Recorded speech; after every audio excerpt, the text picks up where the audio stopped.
இப்ப சப்போஸ் இப்ப நீங்க சொல்றீங்க ஏர்போர்ட்ல போய் கூட போய் விடணும்ட்டு. ஏன் நீங்க போய் கூட போய் விடணும் ஏர்போர்ட்ல? அது வந்து என்னன்னா, நானும் அப்படிதான் நெனச்சேன். ஏன்னா இந்த பிஆர்ஓ ஜாப் ஃப்ரெஷரா இருக்குல்ல எனக்கு. அப்ப வந்து எனக்கு ஒரு எக்ஸ்பீரியன்ஸ் நடந்துச்சு. ஒரு பையனுக்கு வந்து நான் கேன்சல் பண்ணி, அந்த பையன வந்து அனுப்பிச்சுட்டேன்.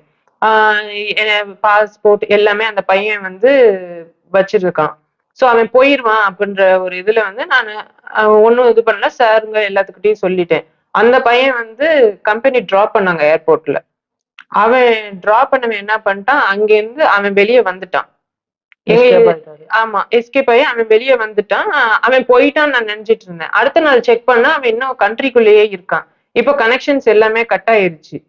இப்போ வந்து நாங்க ஃபைன் பே பண்ணோம். ஏன்னா அவன் வந்து கண்ட்ரிய விட்டு அவுட் ஆகலல்ல. அதனால ஃபைன் பே பண்ணோம். அதாவது நீங்க சொல்றது என்னன்னா, இப்ப நீங்க ஒரு ஆள நீங்க கூட்டிட்டு வரீங்க அப்படின்னா, அந்த ஆளு வந்து யுஏஇ விட்டு வெளிய போணும். வெளிய போனா ஒண்ணும் இல்ல.